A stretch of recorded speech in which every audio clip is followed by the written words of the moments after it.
What's up guys, welcome back for some Glorious Smite. Today, doing something a little bit different. I know a lot of you guys out there don't really play much Conquest. I know some of you don't play it at all, purely because you're not entirely sure what you're supposed to be doing, and more importantly, why. Then there's of course the builds, you don't want to get more into it, blah blah blah blah, all that other extra shit. But it's the first few things we're going to focus on here, right? So what we've got here is two very generic teams. We're going to play it very, very safe. I'll open that up at the end. I'll say you can mix things up quite a bit. But for just how easy and simple it is and straightforward, this will be our base teams. Generally speaking, you'll have a hunter and a guardian together in what's known as dual lane. We'll get to that in a moment. A warrior in your solo lane. A mage in your mid. And an assassin in your jungle. So you can see both of these teams. Team at the left got Chiron and Sowik. In the solo lanes we've got Sun Wukong. In mid we've got Chang'e. And in the jungle we've got Mercury. Team at your right, they've got Apollo. And they've got Athena in the dual lane. They've got Hercules in the solo. They've got Zhonghui in mid. And they've got Thor in the jungle. This gives them the perfect team balance. Right? Generally, when you get into a Conquest lobby, it's first come, first serve. If they call something, you let them have it. It's a stupid way to do it, but it's the way a lot of people do it. And it stops people insta-locking the same goddamn role. And then you find yourself short, and then things get a bit awkward. It's not impossible to win in that situation, it's just not everyone's expecting it. And it's generally easier if you have someone wanting to fulfill these roles and what these roles do. We'll get to that later as well. So this is our base team. Everyone's happy with it? Alright, let's go. From here, we're going to go the routes. This is the routes that you should be taking. And we'll start off with the dual lane, which will be with the mid. And then we'll move on, we'll go through all the roles in general, just kind of explain what you should be doing and why. So this is your map. This will be your best friend most of the game. Always keep an eye on it, it's obviously very, very nice. So the first thing you should notice is a lot of buff camps. Let's go over them quickly. The red one is damage. It will usually go to your mid-mage. The purple one is attack speed. Usually goes to your hunter. On the right hand side of the map you've got the yellow. Move speed, very important for the jungler. The blue buff, this gives mana regen and 10% CDR. This will go to your solo lane. The white ones are the harpies. You've got back harpies, which are back close to your titan. And the enemies have got one as well. The mid harpies, which are in the middle. The gold one is the gold fury.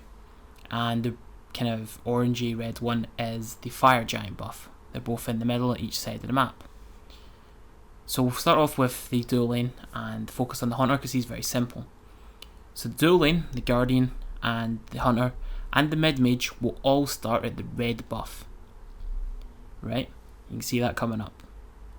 You're going to complete the red buff, give it to the mid mage, and if possible, pass it around between each player so he's take minimal damage, and when it's about to die, let the red buff run towards the mage to their side of the map, to their mid lane, which would be to the right. So you want them to go further. That means they can get to lane faster with the buff. If you drag it all the way over to purple buff and then drop it, he has to pick up and he has to walk further, which will put him further away from his lane and he might not get there in time. He might be behind the enemy and therefore he's most likely to get pushed under. Don't want that, it's very important. After the three of you complete that, the mid mage goes to mid and the hunter and the guardian complete the purple buff. The hunter should pull it at max rank, make sure the guardian hits it, and then as he pulls it away, pass it to the guardian and then just keep killing it. Then you're both going to go to dual lane. Now you're probably wondering, why is the long lane, the distance between the two towers, that's why it's the longest, so long lane, why do the two people go in this lane and not in some other lane?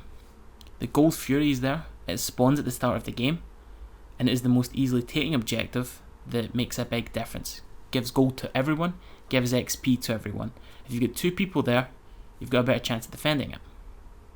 It makes sense. Plus for your support there, they can keep an eye on it with the wards. It's also important. And of course the attack speed buffs there, you generally want your hunter to have that, so it makes sense. You don't need to do it like this, but we'll get to that later. We'll try to play it safe.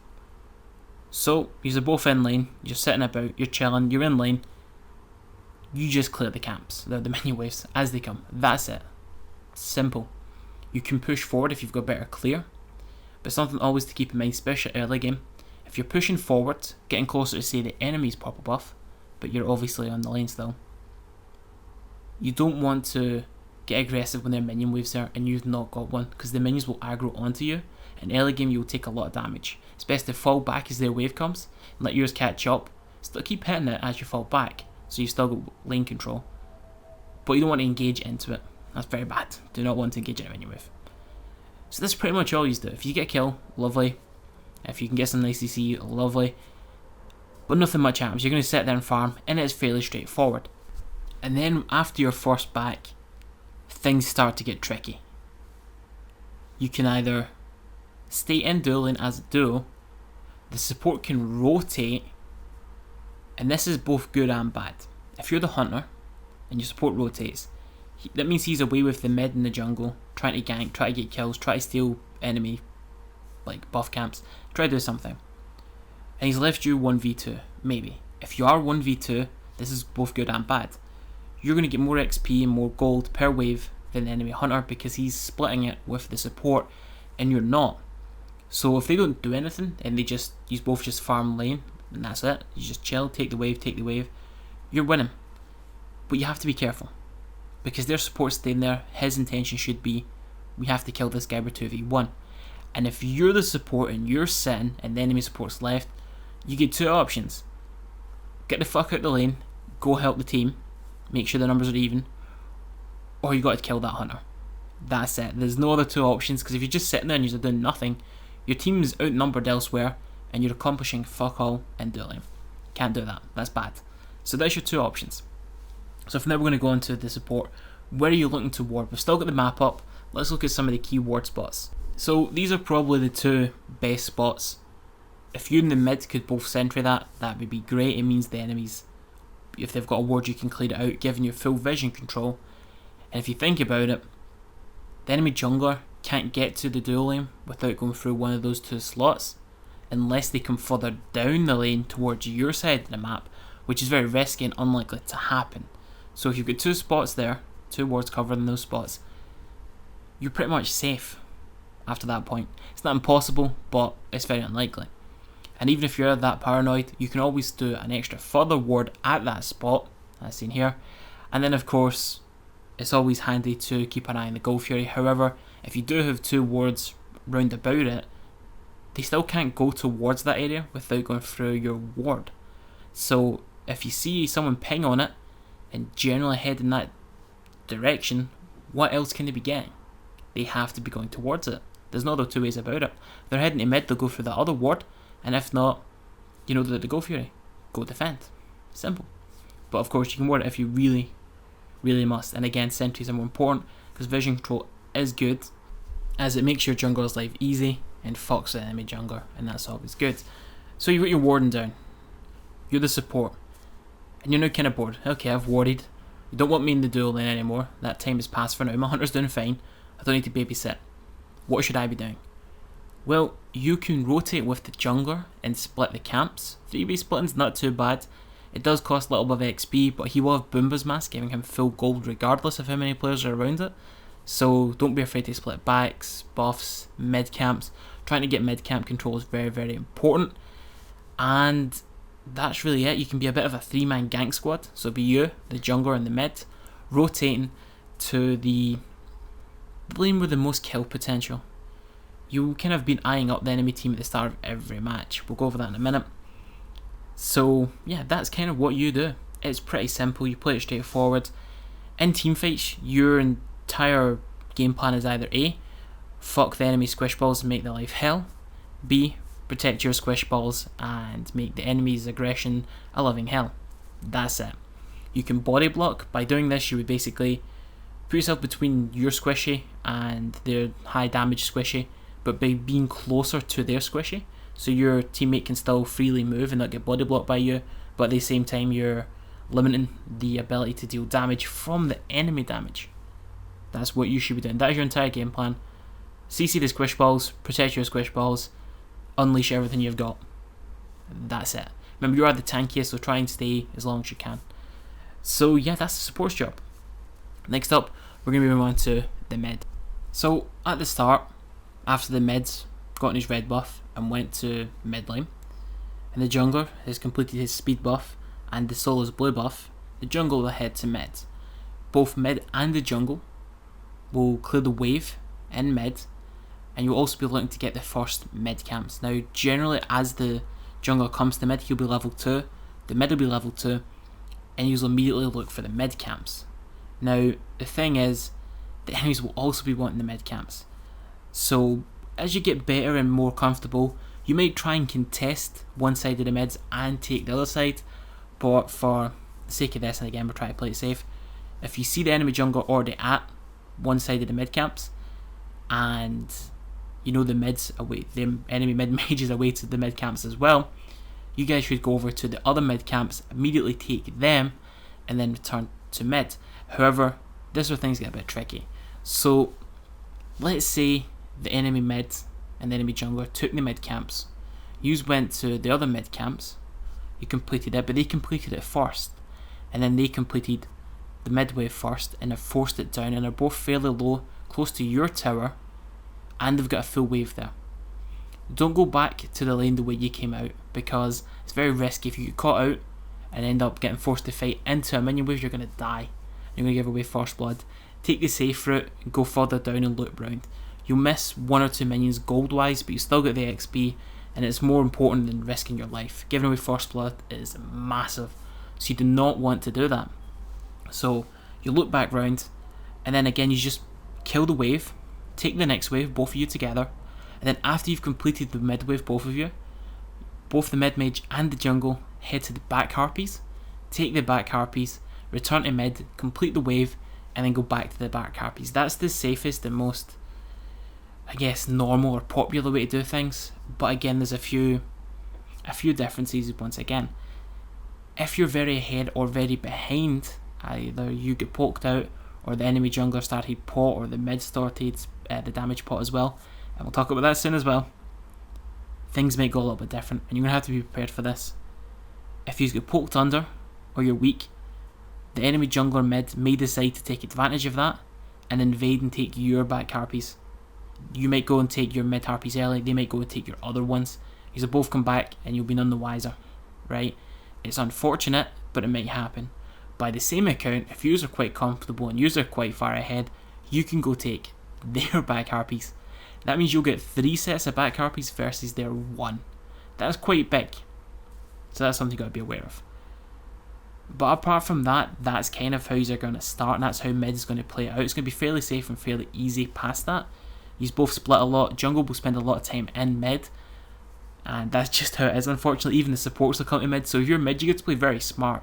There's going to be a lot of action in your lane, so you got to play clever. You can't really get an opportunity to outplay your opponent, since it could very easily be 3v2 or 3v1 for certain periods of time. So you got to play very smart, because it is both a good thing and a bad thing. If there's 3 people in your lane and you're not dying, your jungle and support are off elsewhere doing something. Hopefully it's worthwhile. So yeah, that's the big thing. They'll be coming with you. You'll be splitting a lot. You'll be doing a lot of things. After the back, you might head to your red buff together, complete that, then back to mid wave. Then you might even join the jungler at his speed again. He split it. There's no reason not to. Again, he'll have Boomba's mask, so there's no risk there. So that's generally what you do in the early game. Clear the wave, split and move around a lot with the jungler. And if you get a little bit ahead, like I said, you got the backs and he's hot 5 a little bit fast. This is the other thing you can do. This is a bit tricky. This might happen to you guys as well, so pay attention here. If you and your jungler hit 5 early, even if you've only got your starter items and boots 1, doesn't matter. You've both got your ultimate. You can sneak round to one of the other lanes, because the enemies will assume you're at the back harpies, and you usually assume they're at the back harpies. So again, don't be afraid to throw out the enemy missing, just on the safe side. It's always best, just say enemy. You can go to one of the lanes and both use your ultimates, and it nearly always gets a kill. It's very, very hard to stop. No one's got full boots yet. You've just rotated over, you've threw out your big dirty mage ultimate, your big dirty assassin ultimate, and you are suddenly 4v2. It is very, very, very likely you'll get a first blood. So be wary of that. That's something to be wary of. And that's generally how you start it. Your positioning in terms of teamfight is mid-back.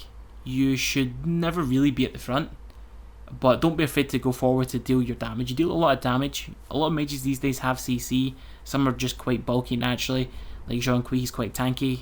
You've got heal, decent CC. You don't have to be so afraid. You also get decent farm in mid.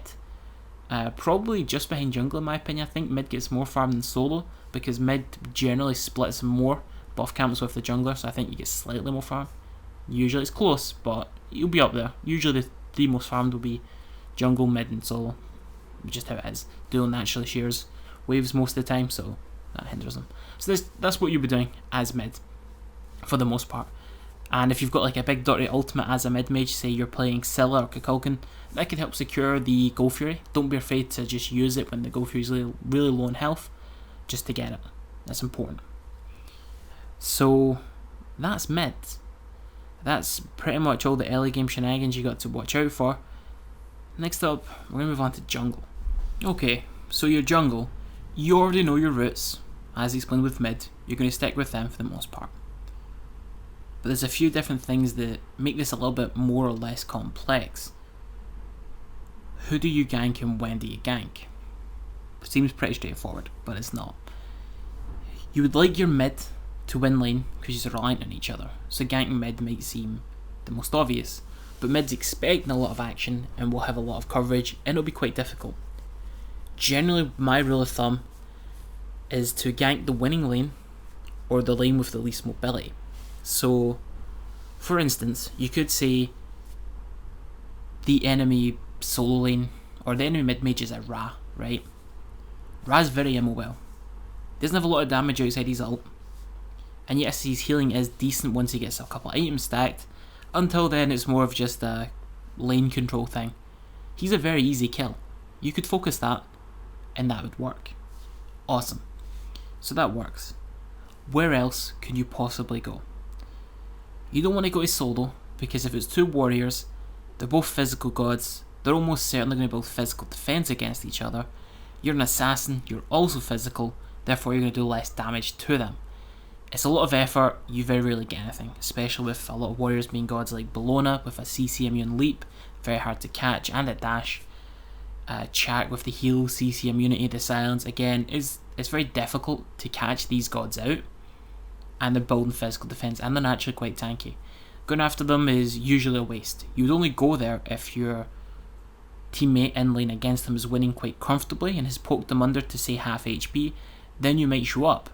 Outside of that, it's usually wasted. There's no point going there. You're not going to get anything done, you're going to waste your abilities, you're going to waste your time, and your 2v1, the enemy jungler could be away ganking somewhere where there's likely to be a kill. Don't do that. You look for the least mobile or the weakest player and you gank the strongest lanes. You gank the strongest lanes because they're the strongest, they're the furthest ahead, they're winning their lane, they're going to help you.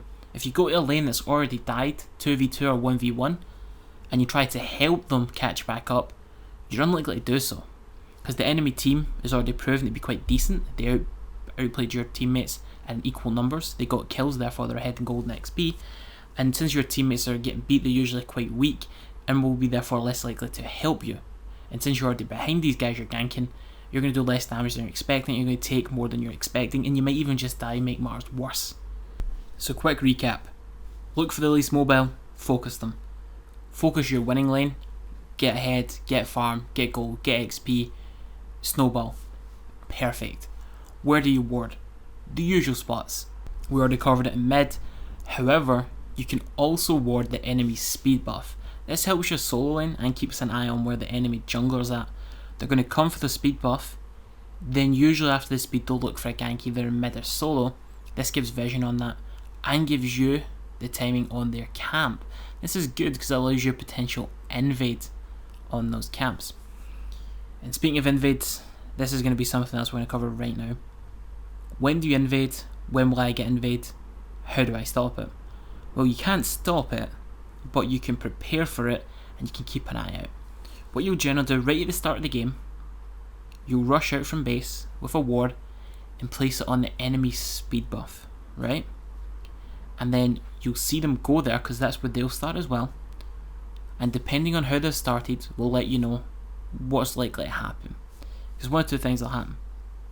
they'll either leave it and come round to your speed buff, or they'll go round to mid camps earlier than usual and then go to your blue buff to invade. And usually it'll be who your jungle is and who your solo god is, and if you're quite weak early and they're quite strong, they might invade you, and they might go pot as well. So here's how you look out for that. If they went pot, they won't have boots 1. It's simple, because pot costs 450 gold, so they can't afford the boots 1 start. So that's something to keep an eye out for. If they didn't go pot, they'll have the boots 1. So it's simple. You can also see the glow, but obviously this is if they just pinged on your ward, you can check the build and you can notice it. When you actually see them, they'll have that red or purplish glow, and that indicates, oh, they went pot. When they go pot, they are stronger than you. They want to fight. If you've got a pot, you want to fight. You want to justify that 450 gold investment. That's big early game. That means you're going to be 450 gold behind on boots. So you're looking to take advantage of that. You want to poke them under and you want to steal the backs. You want to look for the first blood. You want to justify your investment. If you've not got a pot and they do have pot, you want them to waste that. You're automatically right now at this point in time 450 gold ahead. They need to justify that cost. You don't want to let them. It's perfect. And the absolute worst or best case scenario, if the person who's got pot actually gives away first blood and dies, that's like 1,000 gold swing. That's right, 1,000 gold. If you die with pot, you are so fucking fucked. It's a big climb to get back into after that. So there's also the risk factor as well. You don't want to fuck up when you've got pot, because it's 1,000 gold swing. You've lost the 450 gold, and they've gained the gold of the first blood, plus a little bit of XP farm that you're going to miss out on. You're really far behind. You do not want that to happen. So that's something to keep an eye out for. So what's more likely to indicate an invade? The team comp. This is what we'll do as our little kind of show off. One team is Thorchak, the other team is Mercury, and you've decided to go a mage, and you've decided to go Aphrodite. If it's a Thorchak, they could both easily go pot, come and invade, and Mercury and Aphrodite can't really do much. They don't have a very good early game kind of pressure. Thor's got his passive with the Spinty Win, which is AoE ticks with his passive is very strong. Plus just autos with his passive is also very strong. And of course Chak's going to have his big AoE axe throw, and he'll most likely have Bluestone, give more ticks and more damage.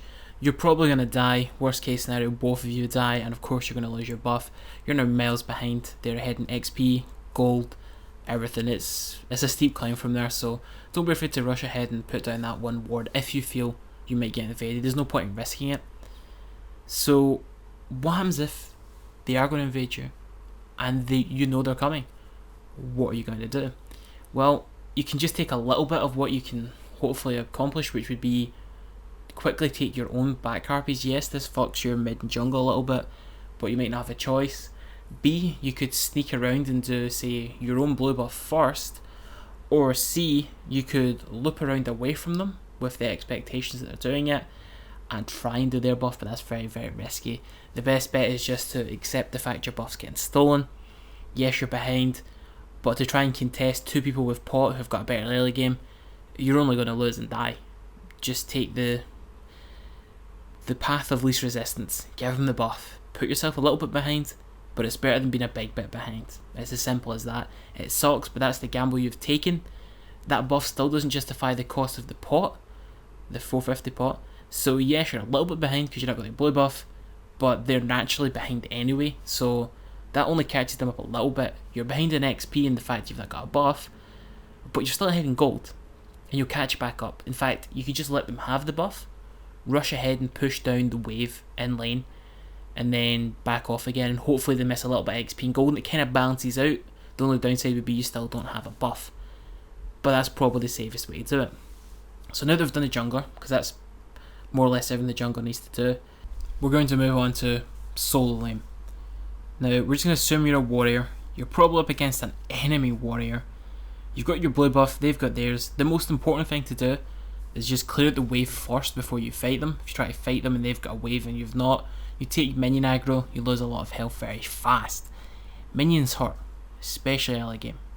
They hurt. They are the difference. Never forget that. But in terms of what you need to do, more or less you're just going to sit there and farm. If you really want, if you've pushed up the enemy solo, you're forcing them back, you can rotate to mid and look for a kill. You can rotate to mid to look for the mid camps. If your team's busy doing other things, you can go to the back harpies, right? You can do these things, but more or less you sit there until a big rotation or a big team fight. Where it gets tricky is if one or both of you decide to get teleport to wards. It starts off as teleport to towers, but once you get teleport to wards, this is where things get tricky. So you've kind of won lane, didn't get a kill, but you forced them back, they've missed a bit of XP and a bit of gold, they've invested quite heavily into full teleport to wards, and you're quite comfortable against them, and then suddenly a big team fight breaks out in left near the Gold Fury. Both teams want it, it's currently 4v4, it's only you two that aren't there. Your enemy solo lane runs behind their tower and starts teleporting over. Immediately you go, enemy missing right, VF3, enemy incoming left, VI1, and VCC, be careful. You know you can't go over there in time, you don't have to teleport towards. There's a lot of distance to cover, so depending on how the fight is looking and how the HP's looking, you accept that your team's outnumbered and they get fucked. You accept your team's outnumbered and they all retreat, but you lose a Gold Fury. All you need to know is your team's outnumbered and you're the only one not really doing anything. This is where you need to accomplish something, not just farm yourself up. Yes, you could push up the wave in solo, then you could run to mid and push that wave up, and then run back to solo again, get yourself a little bit extra farm. But it doesn't help anyone. During this period of time where everyone's fighting for the Gold Fury and you can't get there, you either have to go over there anyway, just be late and maybe get a clean up, maybe catch two stragglers who are low HP after the fight and take the Gold Fury. It helps, but you're still behind. Or you push up and take the fucking tower. You go all in and just make sure you get it. That's 100 gold for everyone. It's not as much as the Gold Fury or the loss of life, but it's an objective off the map and it gives people gold. If you did manage to just barely get that and you realise you still maybe got a little bit of time, go steal the fucking buff camps from the enemies. That's the enemy's speed buff, the enemy's blue buff. Take it. You have to put the enemy team behind. You have to take objectives off the map. You have to accomplish something because you weren't there. And you couldn't get there, fair enough, you couldn't get there. But if you can't get there and you didn't show up, you have to take something. You can't just sit and farm and then back and go, oops, sorry, it's not good enough. You've got free farm, no one's there. You've got no risk. Push up, take the tower, help your team a little bit. It's sort of like the runner-up prize. They get a Gold Fury and a couple of kills, they probably got like 2,000 gold, 1,500 gold, something like that off it as a team. You get that one tower, you get 500 gold back. It's not as much, obviously, but it helps a little bit. And it takes a permanent objective off the match because the Gold Fury respawns, the tower doesn't, so it still helps. And it still opens up the lane a little bit, which is nice. Maybe even get some damage into the tier 2. Fuck, if you can get the tier 1, the tier 2, it was probably worth, because the tier 2 gives 300 gold to everyone, which is, depending on the time in the game, probably about as much as the Gold Fury, if not more. Plus you got the tier 1, so it would probably be even, assuming your teammates died once or twice, like 2 or 3 of your teammates died. But if you get both towers, that's worth. You give them that Gold Fury, you got a good trade there. If you get a tier 1 and a couple of camps, it's slightly worse, but you would take it. Just make sure you do something. As for warding, it's pretty much the usual spots. You can ward the enemy speed buff, which again is where the enemy jungler is going to be. Then you may come to your lane. The fire giant depends on the enemy jungler, because Thanatos and Thor might ult in from there, from that angle, because they can still just about reach you and they might not go over your standard ward. And of course you can ward closer to your blue buff, just in case the enemy mid comes to solo, because that might happen. It might be the 3-man gank squad, the support, the solo, the support and the mid and the jungle might come to solo, and you have to be wary of that. So that's kind of your ward spots, and that should help you. So yeah, that is the sort of beginning and a basic safe way to play Conquest. It's kind of standard now. And yeah, this is hopefully a good beginner's guide. If you're looking for standard builds, I have done lots of build guides. I've made them very standard and generic, so it's very simple. But I'll give a quick run off of some. I'm going to do this quite quickly, because we're running out of time. It's nearly fucking 30 minutes. If you're the hunter, you can go, if you're mana hungry, you go Transcend stage 2, couple of pots, finish Transcends, get boots, Warrior tab or Ninja tab, the difference is basically non-existent. Then Soul Eater or Assay, then Executioners, then Rage Deathbringer. Your other build route is either Death's Toll or Bluestone with boots 1. I prefer Death's Toll. Then you finish full boots, over with a few pots as well. Finish full boots, get Soul Eater, get Exec, get Rage, get Deathbringer. Your final item is a luxury slot. You can get Malice, Frostbound, Beat Stack, Double Lifesteal, like an Assay or something. It doesn't matter. That's your other route. And your final route is Death's Toll, Devil Gloves stage 1. You can finish full Devils or full Soul Eater, then get your boots, then get your Exec, then get your Rage and Deathbringer, and so on. Your luxury slot, I guess, could also be a Fatalis. For your support, you will usually go Watcher's Gift. It can be Mark of the Vanguard, and sometimes it can also be some things a little bit more flashy, but we'll play it standard and safe for now. Get your Watchers, get your fucking Mark of the Vanguard, whatever. We'll just say Watchers, play it super standard.